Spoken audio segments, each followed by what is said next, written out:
Good morning students. Agriculture chapter का जो last topic हम लोगों ने पढ़ा था वो पढ़ा था फूड क्रॉप्स का। ठीक है, आज हम पढ़ने वाले हैं ग्राउंडनट्स के बारे में, यानी कि मूंगफली के बारे में, जो कि आता है हमारा ऑयल सीड में। तो अगर हम आपके सिलेबस की बात करते हैं तो ऑयल सीड्स में आपके सिलेबस में सिर्फ और सिर्फ ग्राउंडनट ही आता है, उसके अलावा और कोई भी ऑयल सीड नहीं है जहाँ तक मुझे जानकारी है। तो आज के इस वीडियो में हम लोग पढ़ने वाले हैं ग्राउंडनट यानी कि मूंगफली के बारे में। तो देखिए, ऑयल कई तरह के सीड से निकलता है जिसमें से मूंगफली भी एक सीड है।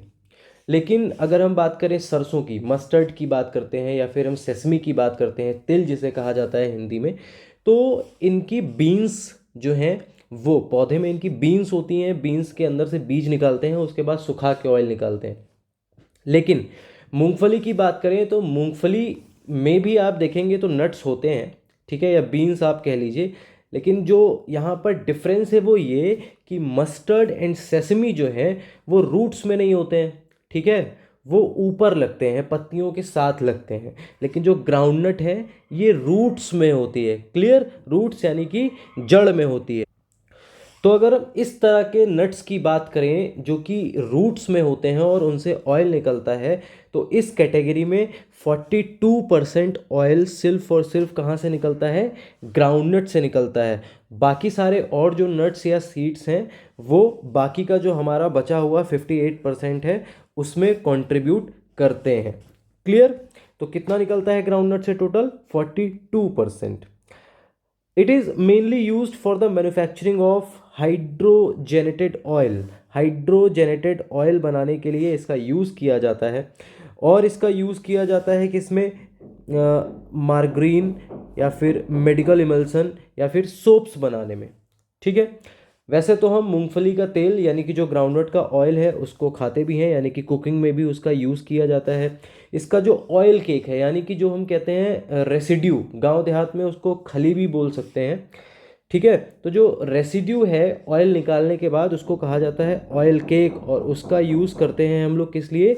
जानवरों को खिलाने के लिए, कैटल फीड में।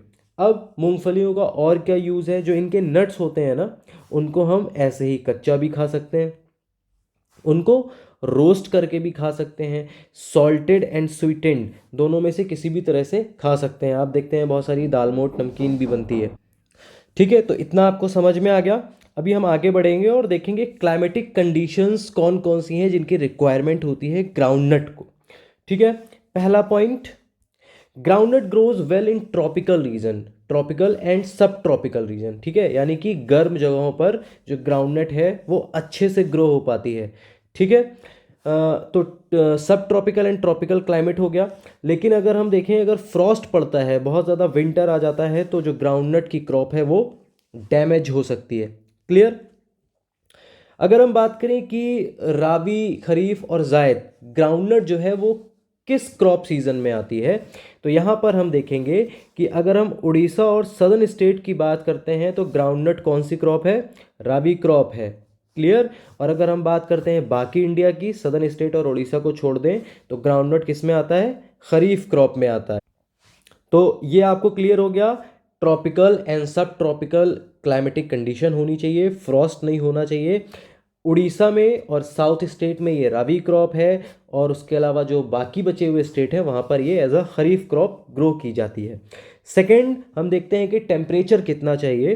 तो इसको टेम्परेचर चाहिए 20 डिग्री सेल्सियस से 25 डिग्री सेल्सियस के बीच का टेम्परेचर होना चाहिए। क्लियर?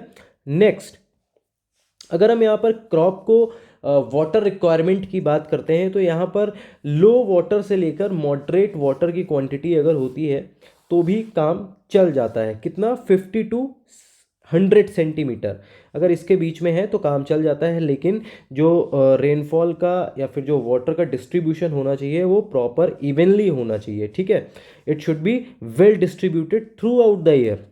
क्लियर?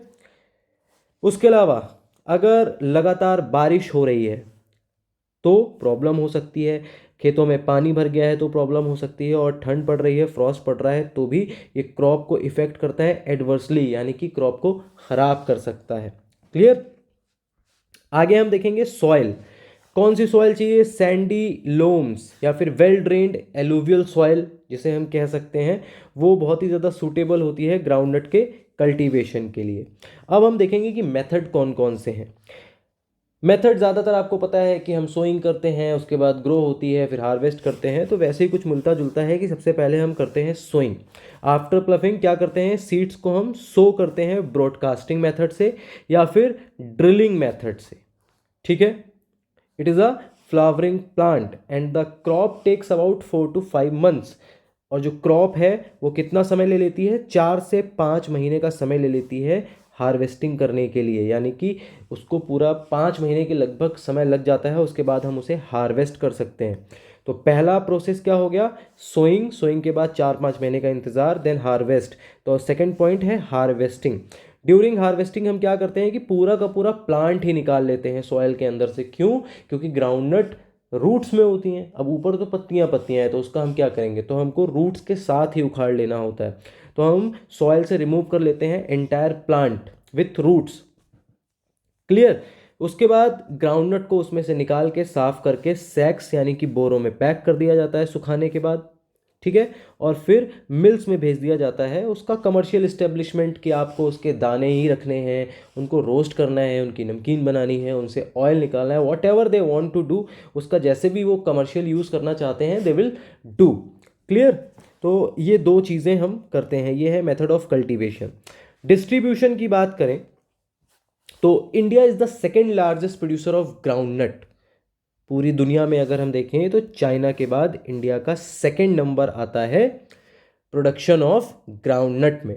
अगर हम देखें कि अगर ज़्यादातर इसका जो मेजर प्रोड्यूसिंग एरिया है वो कौन सा है, तो वो है हमारा पेनिनसुलर इंडिया, यानी कि जो मध्य प्रदेश के नीचे का एरिया है ना पूरा का पूरा, वो इसके लिए बहुत ही ज़्यादा सूटेबल है और मेजर प्रोडक्शन वहीं पर होता है। गुजरात लीडिंग प्रोड्यूसर है। कौन सा लीडिंग प्रोड्यूसर है? गुजरात। ग्राउंडनट इंडिया में जितना भी होता है उसमें से सबसे ज़्यादा कहाँ होता है? गुजरात में होता है। और अगर गुजरात के बाद हम अदर प्रोड्यूसिंग स्टेट्स की बात करते हैं तो महाराष्ट्र, कर्नाटका, राजस्थान, मध्य प्रदेश, उत्तर प्रदेश एंड पंजाब, ये अदर रीजन्स हैं जहाँ पर ग्राउंडनट ग्रो किया जाता है। क्लियर? तो ये थी हमारी ग्राउंडनट क्रॉप जिसके बारे में हमने पढ़ा कि इसकी क्या रिक्वायरमेंट है, इसका डिस्ट्रीब्यूशन क्या है और कौन कौन से मेथड से इसको हार्वेस्ट कल्टीवेट किया जाता है। तो this is all about groundnut, या फिर यहाँ पर हम कहें कि आपका जो ऑयल सीड है उसका जो टॉपिक है वो यहाँ पर ख़त्म होता है। तो इस वीडियो के लिए बस इतना ही। Thank you so much. मैं आपसे मिलूँगा किसी नेक्स्ट वीडियो में।